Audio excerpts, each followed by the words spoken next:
함께 사도신경으로 신앙을 고백드리겠습니다.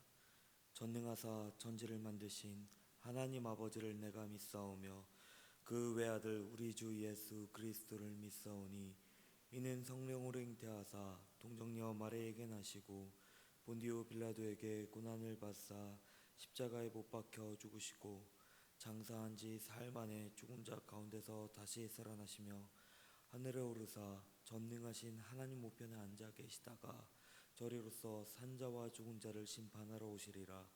성령을 믿사오며 거룩한 공회와 성도가 서로 교통하는 것과 죄를 사하여 주시는 것과 몸이 다시 사는 것과 영원히 사는 것을 믿사옵나이다. 아멘. 다 함께 찬송가 288장 예수를 나의 구주 삼고 288장 예수를 나의 구주 삼고 찬양하도록 하겠습니다.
새벽기도 말씀은 창세기 35장 28절에서 36장 8절 말씀까지입니다. 창세기 35장 28절에서 36장 8절까지 말씀입니다. 제가 읽도록 하겠습니다. 야곱의 아들들 열둘이라. 레아의 아들들은 야곱의 장자 르우벤과 다음 시므온과 레위의 유다와 이사갈과 스불론이요 라헬의 아들들은 요셉과 베냐민이며 라헬의 여종 비라의 아들들은 난과 납달리요 레아의 여종 실바의 아들들은 갓과 아스리니 이들은 야곱의 아들들이요 바다나람에서 그에게 낳은 자들아. 야곱이 기럇 아르바의 마므레로 가서 그의 아버지 이삭에게 이르렀으니 기럇 아르바는 곧 아브라함과 이삭이 거류하던 헤브론이더라. 이삭의 나이가 180세라. 이삭이 나이가 많고 늙어 기운이 다함에 죽어 자기 열조에게로 돌아가니 그의 아들에게서와 야곱이 그를 장사하였더라. 에서 곧 에돔의 족보는 이러하니라. 에서가 가나안 여인 중 헷 족속 엘론의 딸 아다와 히위 족속 시브온의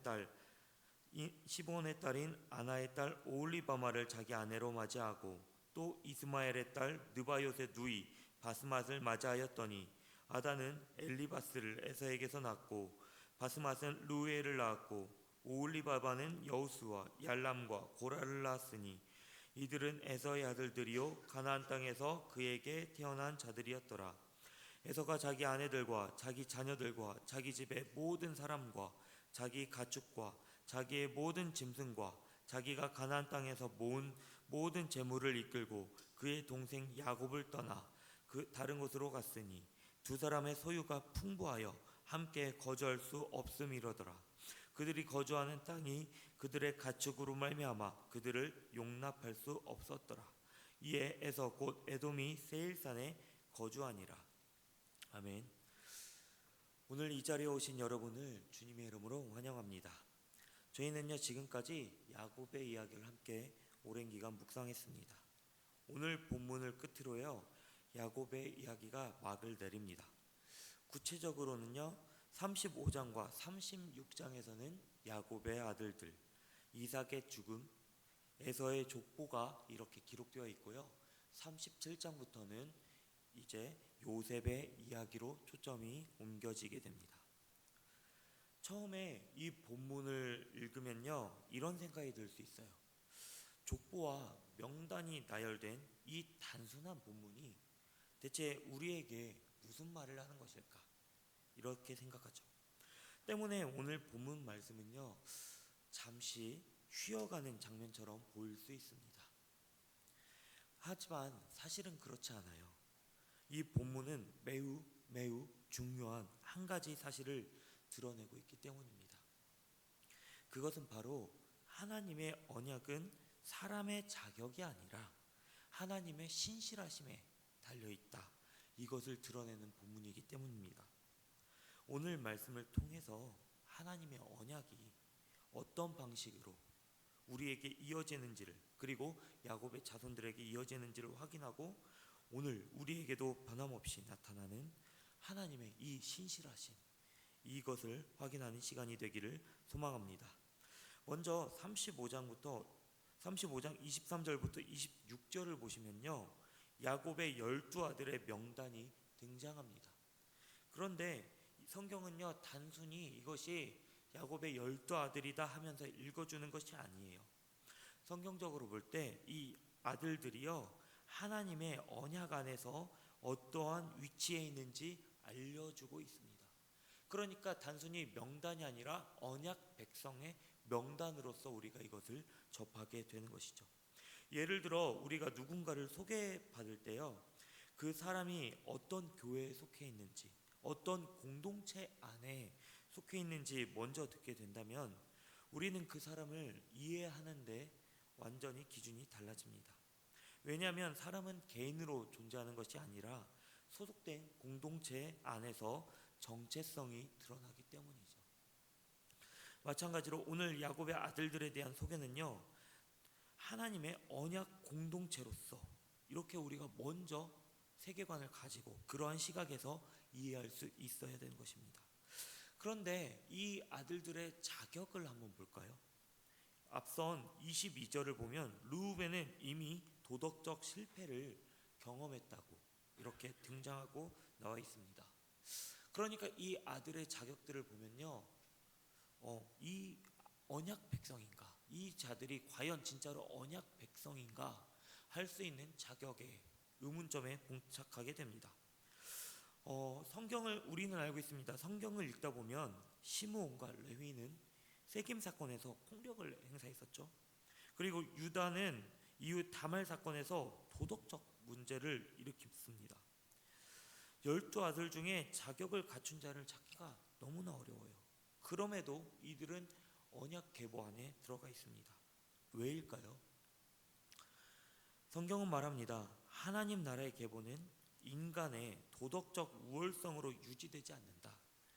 오직 하나님의 주권적 은혜로 유지된다. 이것을 말하고 있기 때문입니다. 그래서 오늘 본문이 가장 먼저 말하는 것 그리고 독자들에게 가장 먼저 깨닫게 하는 것은 이것입니다. 오늘 본문을 통해서 우리는 하나님의 주권적 은혜가 어떻게 야곱 후손에게 임하였는지 이 족보를 통해서 깨닫게 되는 것이죠. 하나님의 주권적 은혜는요, 인간의 실패, 나약함, 도덕적 부족함에 불구하고 결코 흔들림이 없는 사실입니다. 그리고 이 사실이요, 오늘 우리에게도 너무나 큰 은혜가 됩니다. 야곱의 하나님께서도요, 우리에게도 오늘 이 시간 동일한 은혜를 베풀고 계신다, 이렇게 우리가 고백할 수 있는 것입니다. 우리의 부족함에도, 우리의 넘어짐에도, 우리의 죄악됨에도 하나님께서는요, 언약 백성으로서 스스로에게 하신 그 언약을 지금도 신실하게 이어가고 있다는 사실입니다.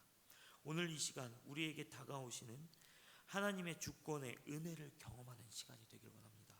그리고 그 은혜를 충만히 체험하여 우리가 그 말씀에 순복하는 그러한 시간이 있기를 소망합니다. 27절을 보시면요, 야곱은 헤브론에 있는 아버지 이삭의 집에 이르렀다, 이렇게 나오고 있습니다. 여기서 이르렀다, 이 말은요, 단순히 방문했다, 설날이나 추석에 아버지 집에 갔다, 이런 것이 아닙니다. 단순 방문이 아니라요, 완전한 귀환, 이 의미를 가지고 있습니다. 그러니까 헤브론에 귀환했다, 이렇게 말하고 있는 것이죠. 여러분, 헤브론은 어떤 땅입니까? 아브라함이요, 하나님께 제단을 쌓은 곳입니다. 그리고 하나님을 예배하며 그분의 통치를 인정하던 언약의 공간이에요. 또 막벨라 굴이 있던 곳이기도 합니다. 이것은 아브라함의 고백이죠. 죽어서도 하나님께서 장차 이 땅을 우리에게 주실 것이다, 또 내 후손에게 주실 것이다, 이것을 믿는 신앙의 표지였습니다. 그러니까 이런 시선에서 볼 때 야곱이 헤브론으로 귀환했다라는 것은요, 아브라함과 그리고 이삭으로 이어진 언약의 자리로 야곱이 들어섰다는 것입니다. 언약 계승이 야곱으로 이어진 것이죠. 이삭이 그리고 죽죠. 이삭의 이야기가 끝나요. 놀라운 사실은 하나님께서는 이삭의 자손의 하나님이 되어주신다, 이것을 계속해서 성경이 말하고 있는 것입니다. 하나님께서는요, 아브라함에게 했던 약속, 그리고 이삭에게 했던 약속을 끊지 않고 이어가고 계신다는 거예요. 왜 그럴까요? 하나님께서는 스스로 하신 언약을 계속 지키시는 분이기 때문입니다. 스스로 뜻하신 바를 계속해서 역사를 통해서 이루어 가시는 분이기 때문입니다. 하나님의 언약은 계속해서 이렇게 이어져 가고 있는 가운데 누구에게나 베풀어지는 것이 아니었어요. 하나님께서는요, 주권적으로 택하신 자들에 통해서 역사를 이어가고 계신다는 것입니다. 이 선택은요, 어떤 자격이나 조건 때문이 아님을 우리는 야곱의 그 12아들들에 대해서, 그 도덕적 문제에 대해서 보면서 이것이 어떤 자격이나 조건이 있어서가 아니구나라는 것을 깨닫게 됩니다. 전적으로 하나님의 은혜에 근거한 선택이 되는 것이죠. 이것을 확신하고 성경을 읽어나가게 되는 것입니다. 그래서 우리는요, 언약은 인간의 공로가 아니라 하나님의 은혜로 시작되고 은혜로 이어진다는 것, 이것을 확신하고 살아갈 수 있는 것이죠. 이 하나님의 주권적인 은혜와 선택은요, 실제 삶 속에서 어떻게 드러나게 될까요? 36장에서 이제 에서의 족보를 통해서 드러납니다. 에서를요, 성경은요, 에돔의 족보라 부릅니다. 이것은 무슨 말이냐면 하나님께서 개인에게 하신 약속이 민족적으로 확장되고 있는 것을, 신실하신 하나님의 언약에 그 이루신 것을 볼 수 있는 것이에요. 우리는 이제 아브라함의 하나님, 이삭의 하나님, 야곱의 하나님뿐만이 아니라 야곱의 하나님이 그 자손을 통해서 하신 그 민족들을 통해서 확장케 하신 그 언약의 신실하심을 우리가 알 수 있는 것이구나. 뿐만 아니라 아브라함의 자손들, 모든 자손들이 민족을 이루게 되는구나, 이것을 알 수 있는 것이죠. 이제 에돔의 족보라고 분명하게 얘기하고 있는 것을 통해서요, 하나님께서는 언약 백성, 그리고 그 백성의 길을 걸어가지 않는 자들도 모든 이들을 하나님께서는 돌보신다, 이렇게 우리는 알 수 있게 되는 것입니다. 그런데요, 놀라운 사실은요, 6절과 7절에 나와 있어요. 36장 6절과 7절을 보시면 에서와 야곱이 서로 다른 길을 걷게 된다, 이 장면이 등장합니다. 에서가 야곱이 재산이 많아져서 에서가 야곱을 떠나 세일산에 거하는 구절이 나오는데요, 이 장면을 보면 우리는 자연스럽게 이렇게 생각할 수 있어요. 재산이 많아져서 서로 합칠 수가 없다면 분리하는 게 맞지, 당연한 이유야, 납득할 수 있는 것입니다. 그러나 성경은 이 사건을 단순히 경제적 분리로 이야기하지 않아요. 이와 아주 유사한 그리고 평행적인 사건이 창세기 13장에도 등장하기 때문이죠. 아브라함과 롯이 재산 문제로 나뉘게 된 사건이 바로 이것입니다. 그때도요, 겉으로 보면요, 단순한 갈등의 해결로 보여요. 재산이 심히 많아져서 아브라함과 롯이 이제 갈라지게 되죠. 분리되죠. 그러나 그 결과는 뭐였어요? 언약의 흐름이 아브라함을 통해서 이어지게 된다는 것을 보여주었습니다.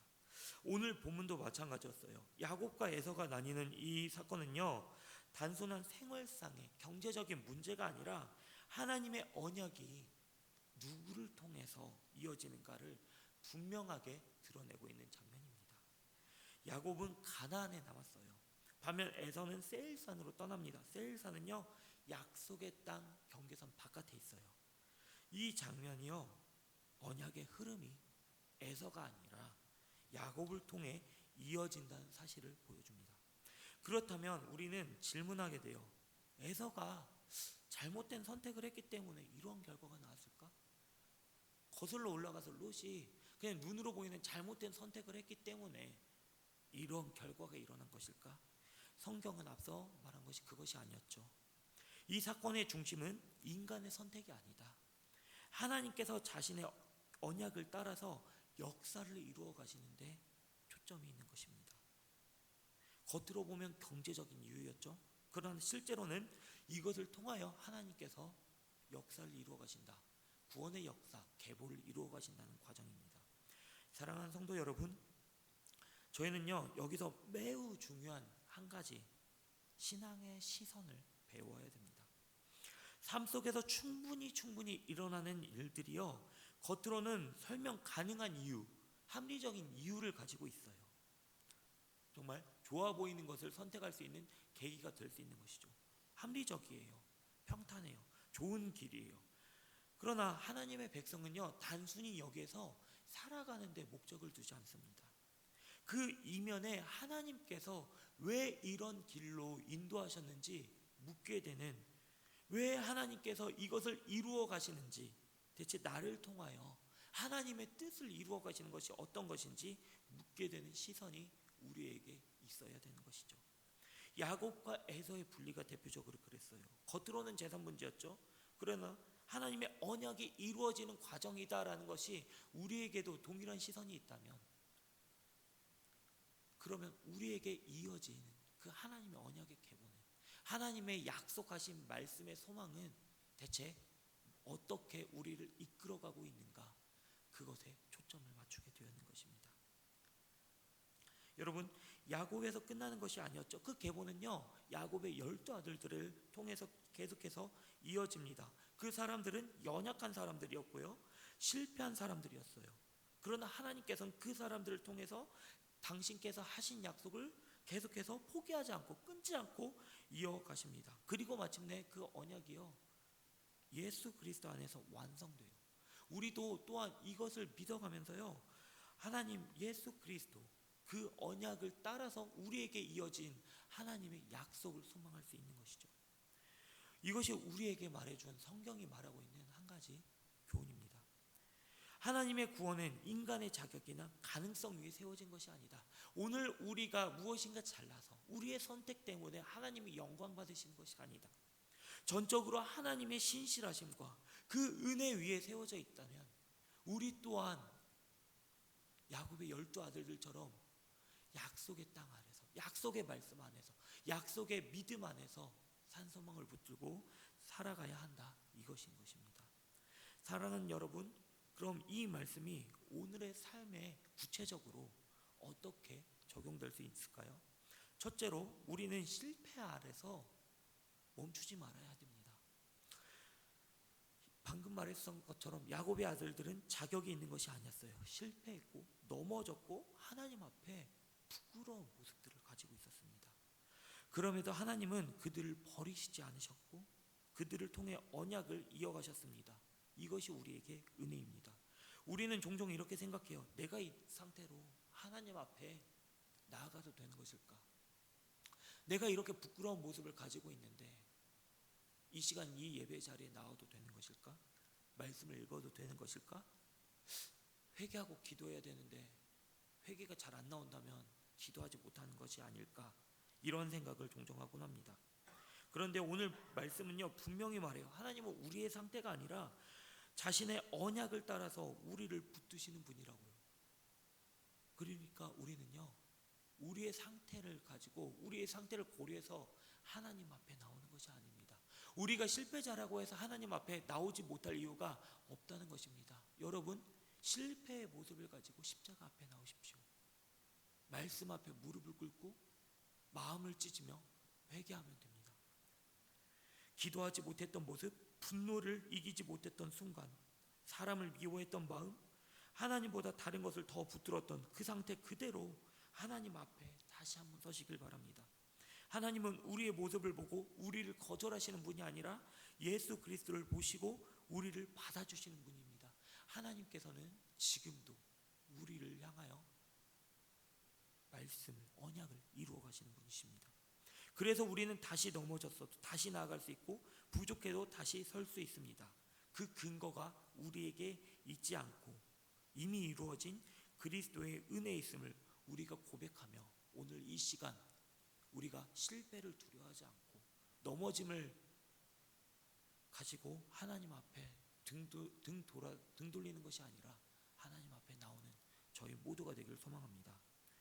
둘째로는요, 우리의 상황을 하나님 중심으로, 하나님 시선으로 해석해야 된다는 것입니다. 야곱과 에서의 분리는 겉으로 보면 재산 문제였죠. 누가 봐도 이해된 상황이에요. 그러나 이면에는 하나님의 언약이 이루어지고 있었습니다. 우리의 삶도 똑같아요. 관계가 끊어졌을 때, 기도한 대로 일이 풀리지 않을 때, 내가 원하는 방향으로 상황이 흘러가지 않을 때, 왜 나에게 이런 일이 일어났지? 내가 뭘 잘못했지? 왜 나에게만 이런 손해가 일어나는 거지? 이것이 아닙니다. 언약 백성은요, 질문을 바꿔야 돼요. 하나님, 이 상황을 통해 나를 통해서 무엇을 이루어가고 계십니까? 하나님, 지금도 언약을 따라 나를 인도하고 계신 겁니까? 이 질문을 붙들고 하나님께 나아가는 사람이 바로 언약 백성 안에 있는 사람인 것입니다. 사랑하는 성도 여러분, 우리는 완전해서 선택받은 사람들이 아니에요. 하나님께서 붙드셨기 때문에 오늘을 살아가는 사람입니다. 야곱의 이야기처럼 사람의 이야기는 끝났지만 하나님의 언약은 끝나지 않아요.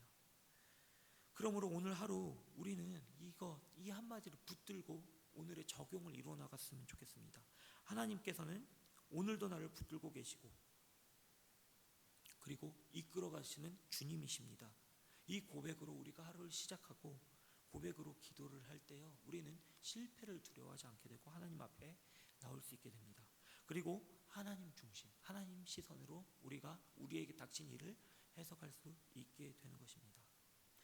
그럴 때 우리는 그냥 지나가는 하루가 아니라 하나님 언약 안에 있는 하루로서 그렇게 살아가게 될 줄 믿습니다.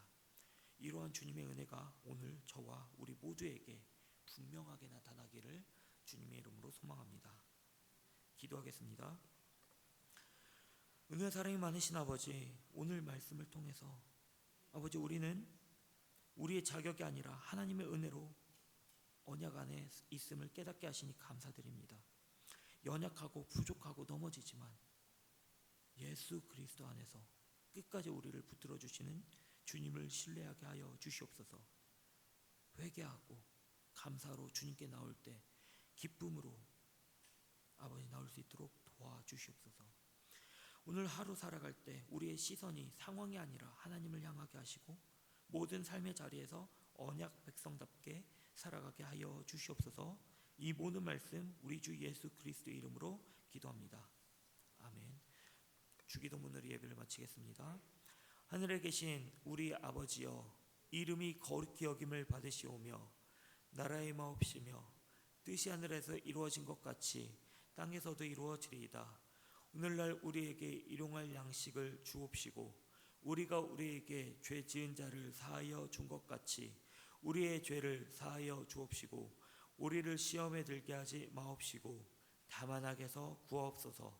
대개 나라와 권세와 영광이 아버지께 영원히 있사옵나이다. 아멘. 오늘 들으신 말씀 기억하며 함께 기도하길 원합니다. 오늘 하루 어떤 상황 속에서도 하나님을 먼저 바라보고 판단하고 선택하게 하여 주시옵소서. 5월에 진행되는 모든 준비 과정 가운데 하나님께서 지혜와 질서를 더해 주시고 사람의 계획이 아니라 하나님의 뜻이 온전히 이루어지도록 인도해 주시옵소서.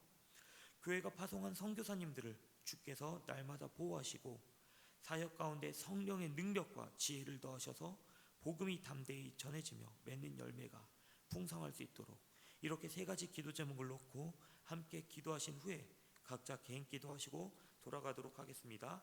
기도하겠습니다. 은혜사리 마신 아버지 감사합니다.